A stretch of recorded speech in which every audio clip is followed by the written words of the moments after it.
Welcome back to module 4. In this module, we will continue more discussion on nonlinear effects and dispersion effects which originate due to propagation of ultrafast pulse in dielectric medium. We have seen already that when an ultrafast pulse propagates through dielectric medium, it experiences both nonlinear and dispersion effects. We have also seen that nonlinear effects can be realized in the time domain, but dispersion effects cannot be realized in the time domain. Dispersion effects can only be realized in frequency domain. We'll go over the details of a few nonlinear and dispersion effects which originate from propagation of an ultrafast pulse in a dielectric medium. We'll begin with full derivation of self-phase modulation. Self-phase modulation has been introduced in our earlier lecture. This self-phase modulation originates from the intensity dependent refractive index which we have seen in the nonlinear effects already. The intensity dependent refractive index, nonlinear refractive index, is nothing but vacuum refractive index N naught plus this intensity dependent refractive index. What it suggests is that if I have a medium and an ultrafast pulse propagating, we'll assume that the Gaussian profile it has. It means this is a spatial profile is Gaussian, which is maximum. This is I naught maximum. And when it propagates through the medium, what happens? The medium experiences intensity, high intensity. The peak power would be very high, that's why intensity would be very high.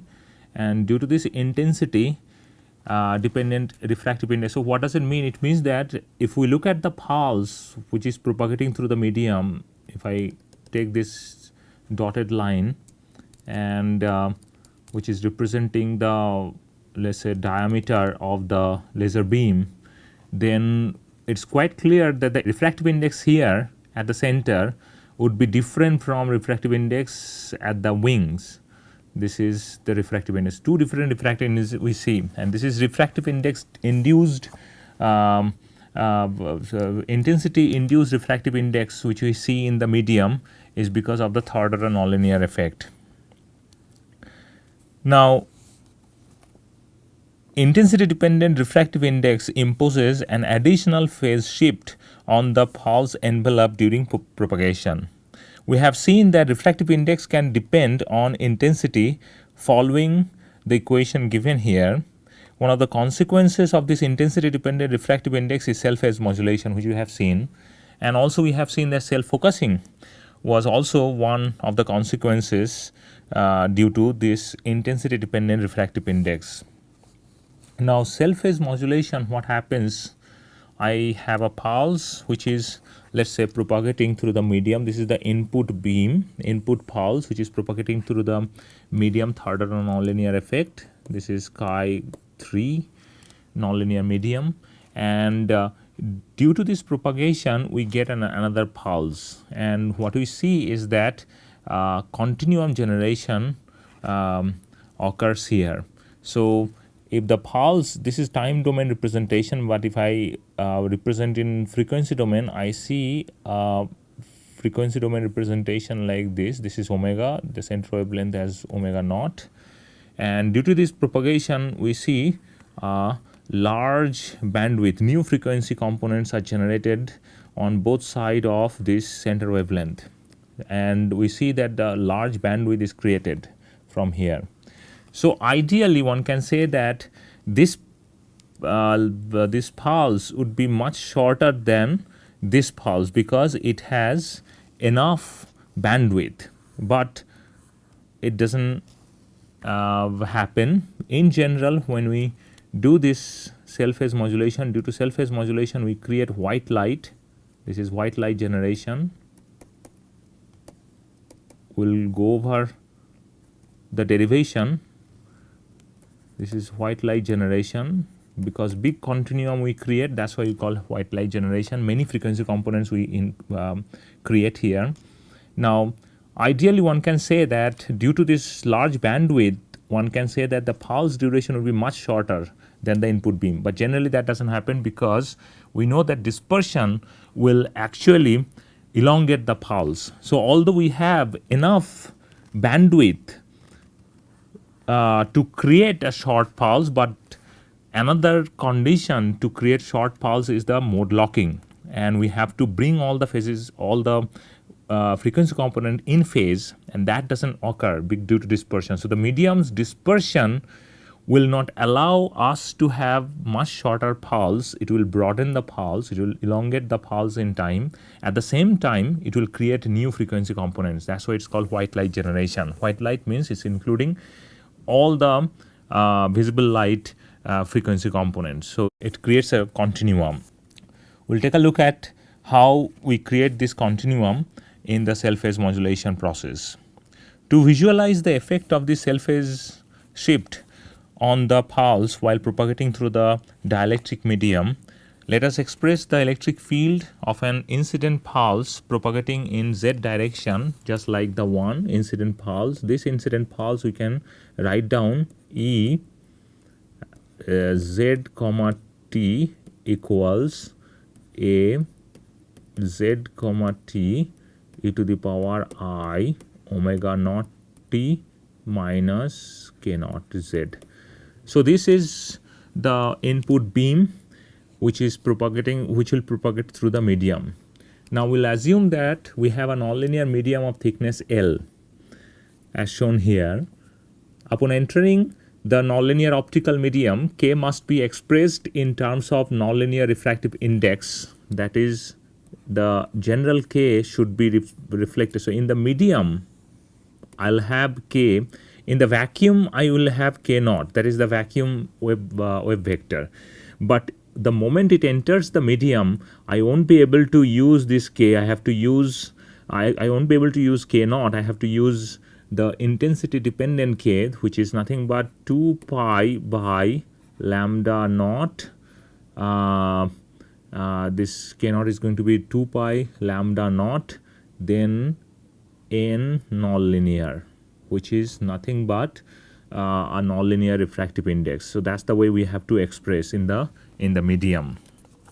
So if we express that in the medium, then at z equals 0,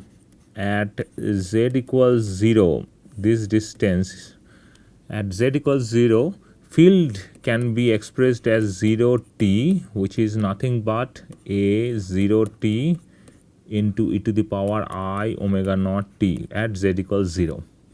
But at z equals L distance, what we get after propagating through the medium of thickness L, the field can be expressed as E LT, which is nothing but a LT e to the power I, then omega naught t minus, as I mentioned before, that we have to use this K, which depends on nonlinear refractive index, which is nothing but 2 pi by lambda naught nonlinear refractive index multiplied by L distance.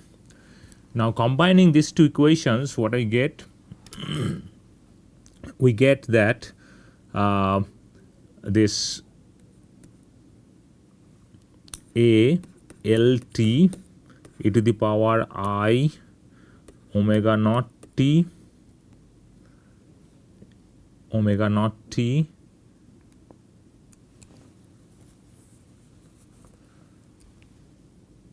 then minus 2 pi lambda naught.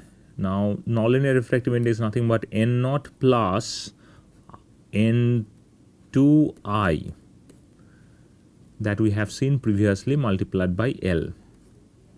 So which can be written as LT e to the power I omega naught t minus 2 pi by lambda naught n naught L multiplied by e to the power minus I 2 pi by lambda naught into I, which is intensity depends on Z and T, and multiplied by L.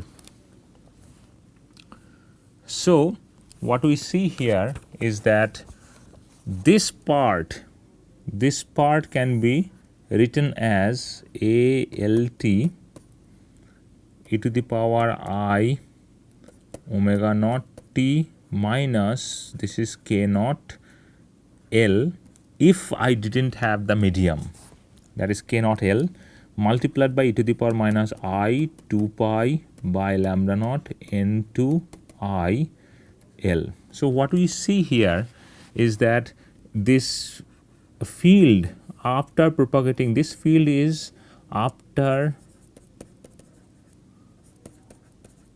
propagating through the medium. This field we get after propagating through the medium. Now this field is nothing but the vacuum field. This is the field which we should have expected if we didn't have this medium. Now this is the vacuum field which is augmented by another phase factor. This whatever we get in the complex notation e to the power, this exponential complex notation, we call it phase. So additional phase is introduced, and that's why we are saying that this additional phase coming due to its own intensity. That is why it's called self phase modulation. So you are modulating, you are augmenting its own intensity profile by by additional phase factor. Additional phase factor is coming due to the intensity dependent refractive index. So we can write down that this field is nothing but E0T field, which is equivalent to E02 field, and what propagated due to L distance multiplied by minus I 2 pi by lambda naught N2 IL. This is the mathematical expression for self phase modulated pulse after propagating L distance in third order nonlinear medium. We note that time dependence of the additional temporal phase. This is also complex temporal phase. We call it complex envelope phase. Whatever comes in the complex notation, that's the envelope phase according to the definition which we have given in module 2.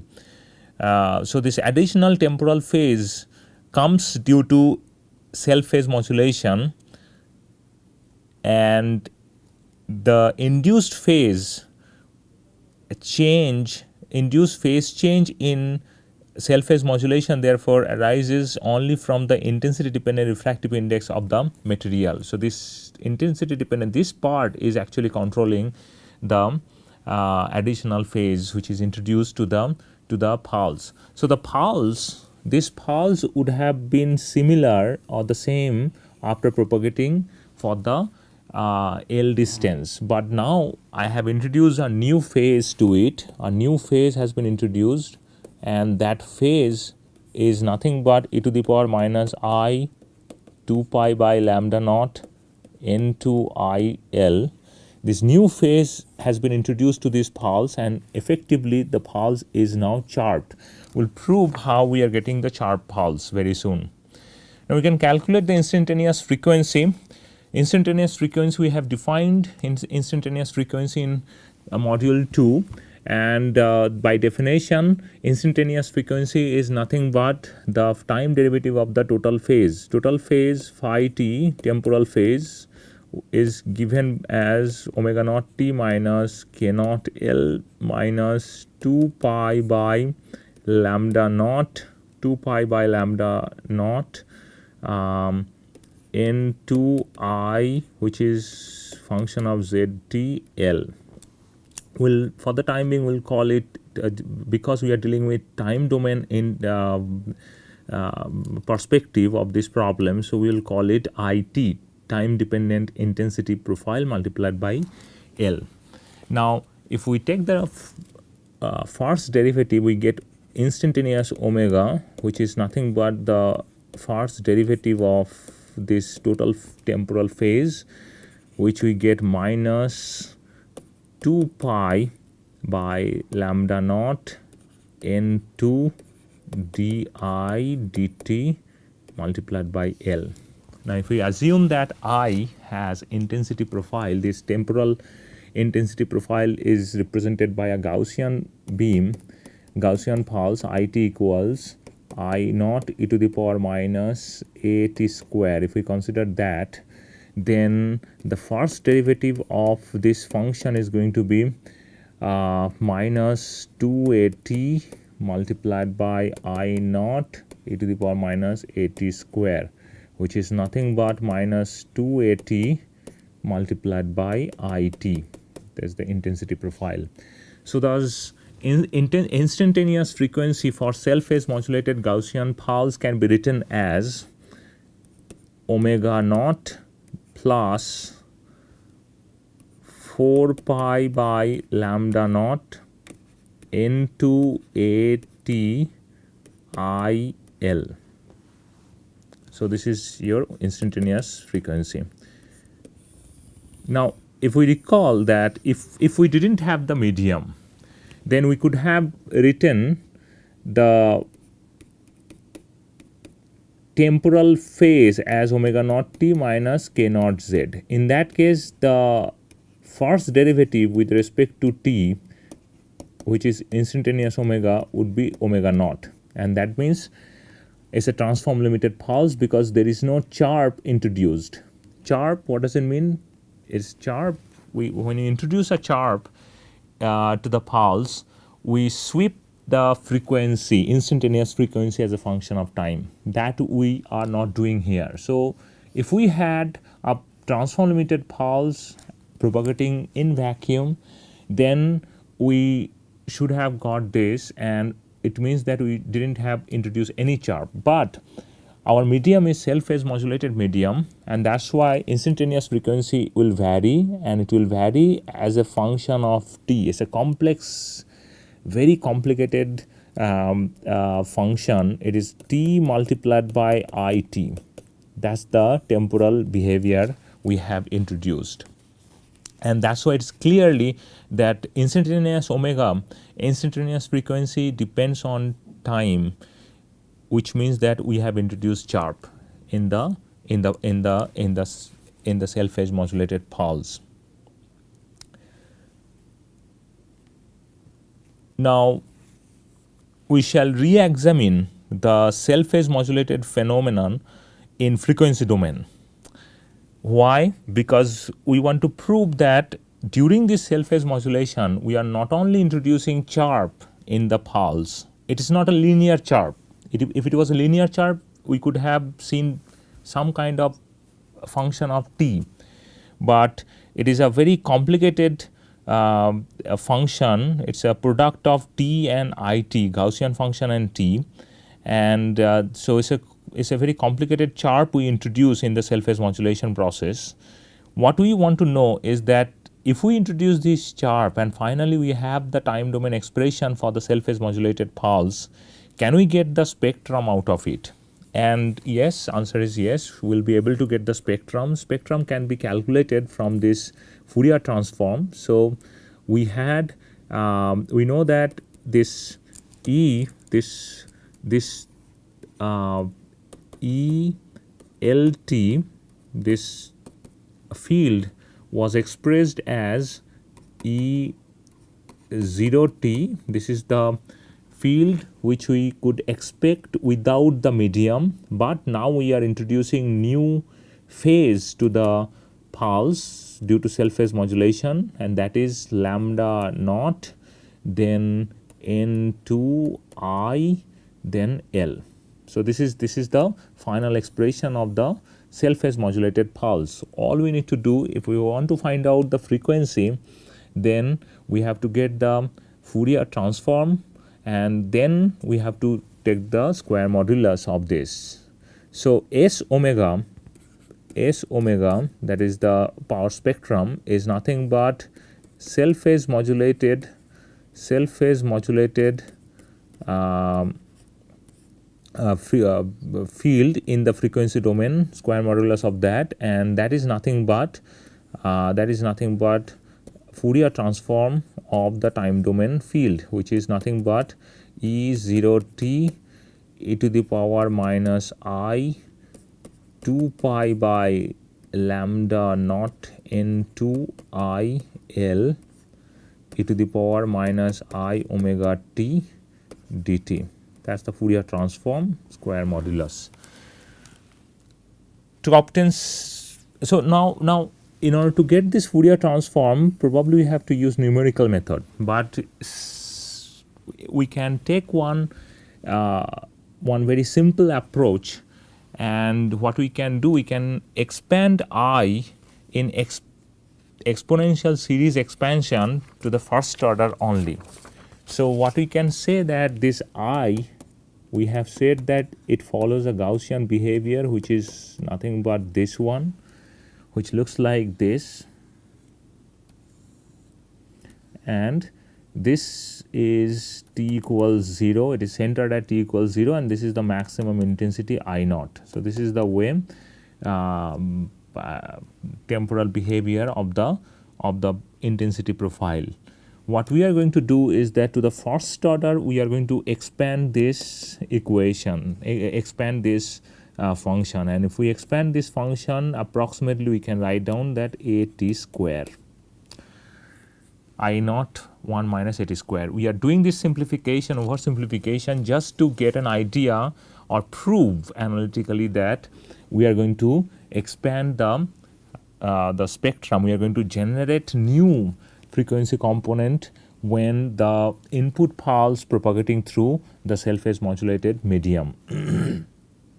So, and this approximation, if we do this approximation, what will happen? Under this approximation, we are not too off. We are actually, if we plot this 1 minus at square, then it's going to be something like this. Is something like this, at square. So what we are missing is that the wing part is missing, but mostly it's describing the variation, the Gaussian variation near t equals 0. So we are good to go with this function, and if we do that, then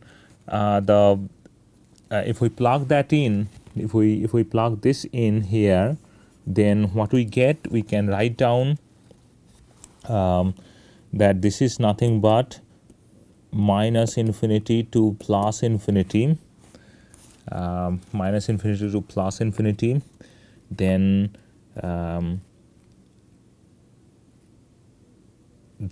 e to the power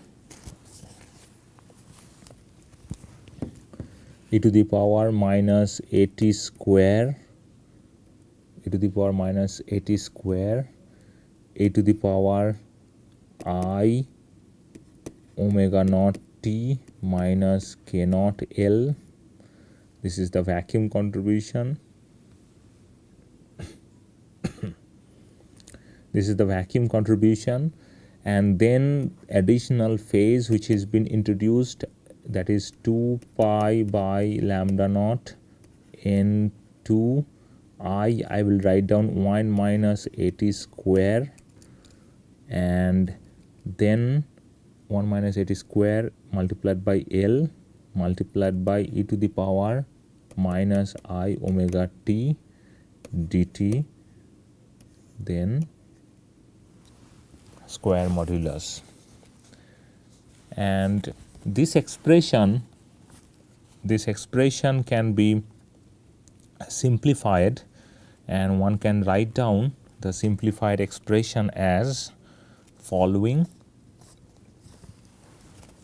One can write down this simplified expression as e to the power minus I k naught L multiplied by e to the power minus I 2 pi by lambda naught n2 L then square root of pi by a minus I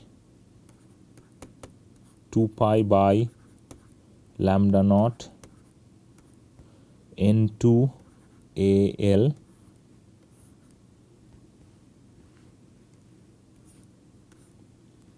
multiplied by e to the power minus omega naught square divided by 4 a minus I 2 pi by lambda naught n2 a l.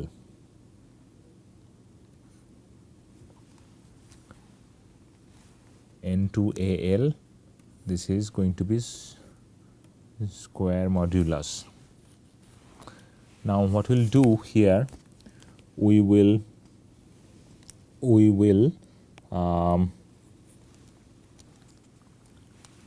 represent this to be b. So we can write down, we can erase this part.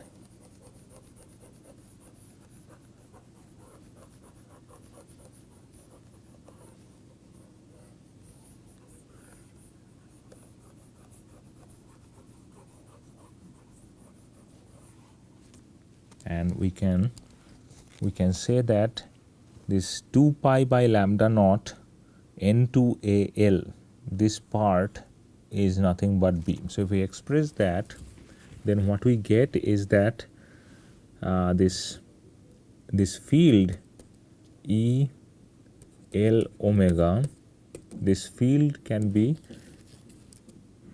written as e to the power minus I k naught L e to the power minus I 2 pi by lambda naught n2l multiplied by square root of pi by a minus ib, that we can write down, multiplied by e to the power minus omega naught square divided by 4 into a minus ib. We can write that out. And finally we can multiply with a plus ib. So I can multiply a plus ib, so we can write down here also a plus ib. Similarly, I can do the same thing here within this square root, and finally I can get this expression. The expression which I'll get is that I'll have one more expression for square root of a plus ib, then e to the power minus I k naught L e to the power minus I 2 pi by lambda naught n2L square root of pi by a square plus b square e to the power minus omega naught square multiplied by a plus ib by 4 a square plus b square. So we get this expression, and remember we are interested only in the square modulus term of this, because we are interested on the spectrum only. And if we want to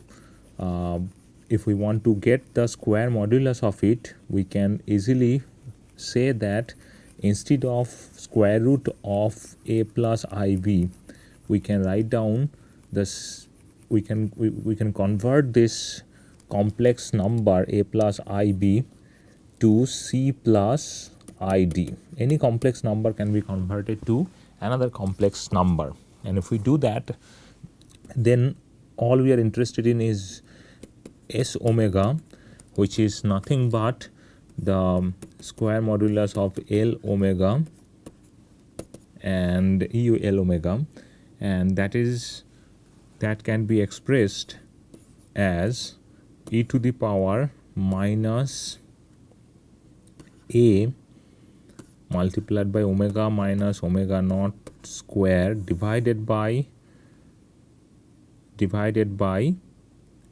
2 a square plus 4 pi square. I'm inserting the value of b, lambda naught square n2 square a square L square. This is what we get. So this is the final expression for the spectrum which we are expecting associated with this cell phase modulated pulse. So here we are interested in the shape of the power spectrum. We can consider only the real part and the normalized maximum amplitude, and we see that the power spectrum has an expression like this, which suggests that the denominator, this denominator in this expression in a Gaussian function defines the width of the Gaussian. So basically this is defining the width, bandwidth of the Gaussian, and which suggests that this bandwidth is going to depend on L, the distance, and that's exactly we have depicted here. Let's say we started with, this is the input beam spectrum, and we started, and this is the 0 position. We started with this spectrum, the bandwidth was, let's say, delta omega. Now as it propagates through the medium, after propagation of L distance, what we see is that new frequency components has been generated, and these frequency components are generated due to cell phase modulation process. So it is evident that new frequency components are generated due to cell phase modulation. Extra frequency components broaden the spectrum on both sides of the center wavelength. This is called white light generation. We have already mentioned that when ultrafast pulse propagates through a medium, it experiences dispersion effect. Material dispersion always stretches a pulse in time. So white light pulse must be a broad pulse, although it contains large bandwidth suitable for a short pulse. So just looking at the power spectrum evolution, one can say that because we have large bandwidth now, we have very short pulse here, but that doesn't occur, and that doesn't occur just because dispersion will start playing a role immediately. So the moment we create a new frequency components in the medium, that will face the dispersion. And what does it mean by dispersion? Red light or the low frequency components will travel at a faster velocity than the high frequency components, and that will stretch the pulse in time. So having what it suggests? It suggests that having the enough frequency components doesn't mean that we should have short pulse, and that's the reason time bandwidth product is always written like this way: delta nu delta t is greater than equals 0.441 for a Gaussian pulse. Why? It suggests that for a given frequency component, for a given bandwidth, let's say I have a certain bandwidth, I can have a shortest duration pulse delta t, which is defined by this equation, but rest of the pulses are going to be always broader or the longer than the shortest duration pulse. The shortest duration pulse for a given bandwidth is called transform limited pulse. Rest of them are sharp pulse. What kind of sharp we have, that depends on the temporal behavior of the instantaneous frequency. So, this is all about cell phase modulation. We discussed this cell phase modulation previously, but this time we are giving more details and the derivation of this power spectrum. We have seen that ultrafast pulse carries many frequency components. So, it propagates through a dispersive material, and when it propagates through the dispersive material, it experiences dispersion. In every ultrafast optical spectroscopy lab, different optics such as lens, polarizer, nonlinear crystals, etc. are used, and when ultrafast pulse propagates through these optics, it experiences dispersion. Effect of dispersion on propagation of ultrafast pulse is unavoidable because every medium exhibits some extent of dispersion. And we know that phase velocity, that Vp, phase velocity Vp depends on refractive index C by n omega.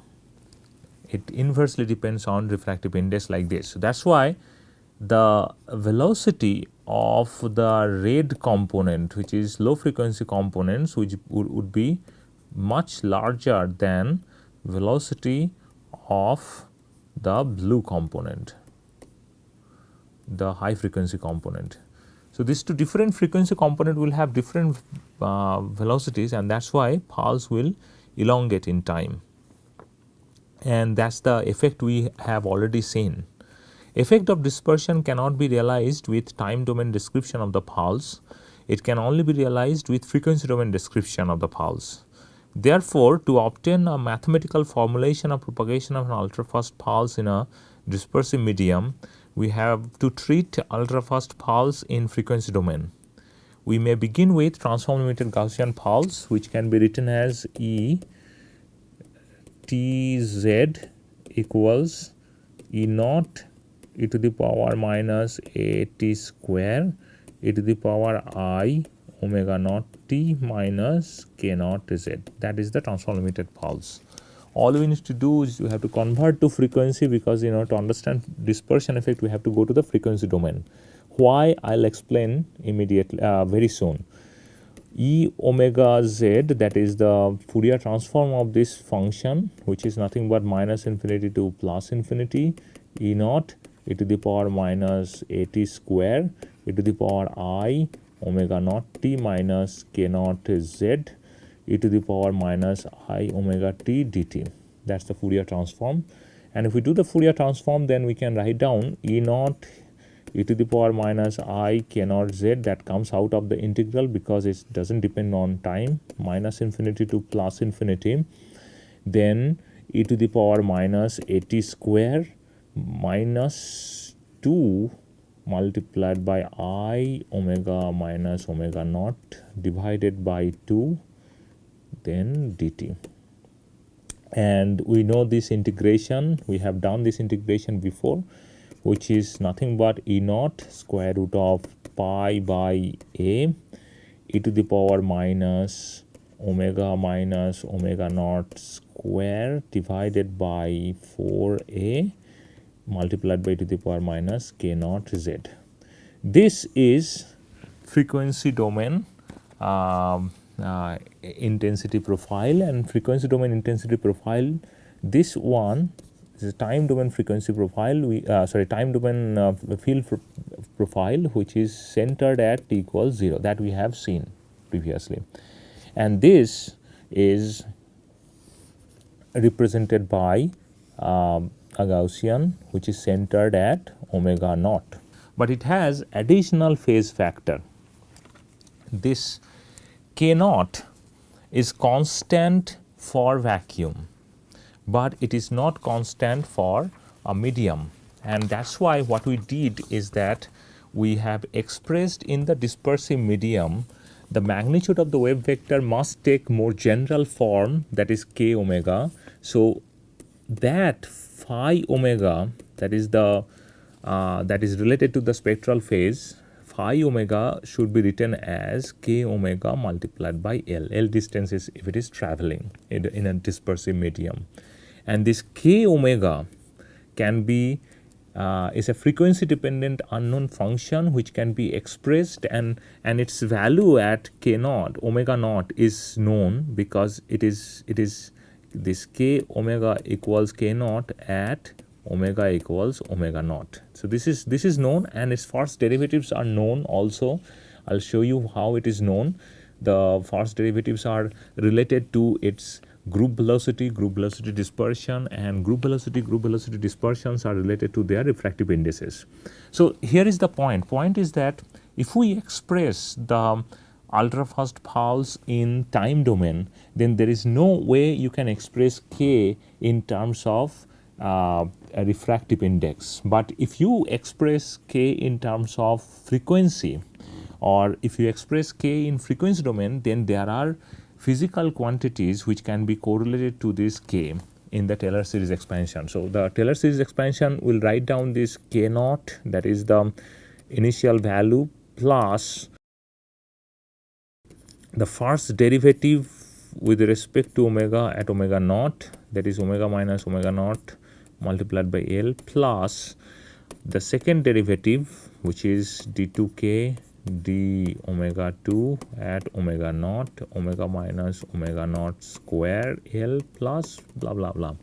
All those terms can be introduced, and we know that by definition that is nothing but k naught plus 1 by Vg group velocity multiplied by omega minus omega naught into L plus half of this is nothing but group velocity dispersion 1 by Vg that we have seen omega minus omega naught square L plus blah blah.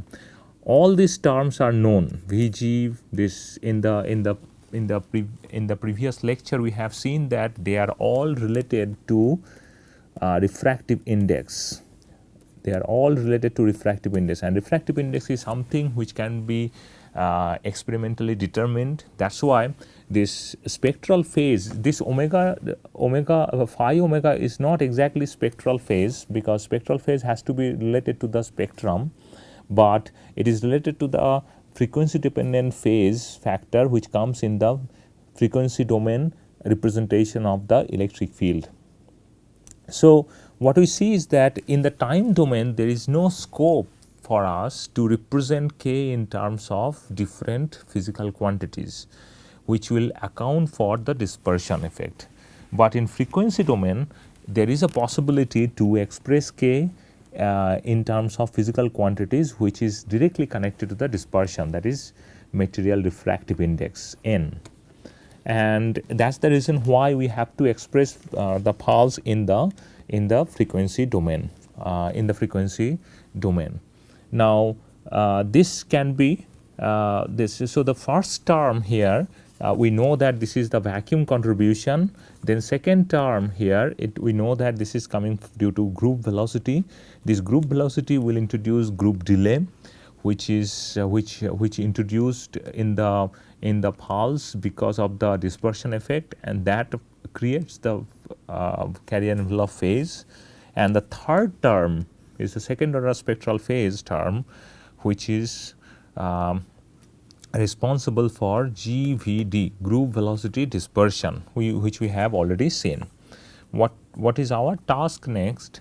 We are going to do the derivation for the pulse which is experiencing this GVD. So I have a pulse, transform limited pulse propagating through the medium like this way.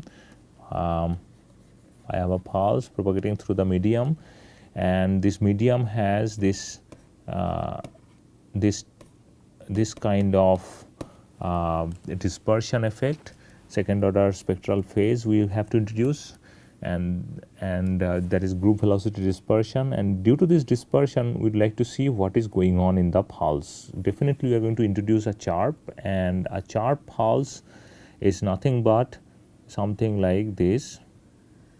So frequency is changing over the pulse as a function of time. So that's called chirp. We introduce a chirp. We will find out this with delta t and this with delta t, and we'll find out what is the relationship among them.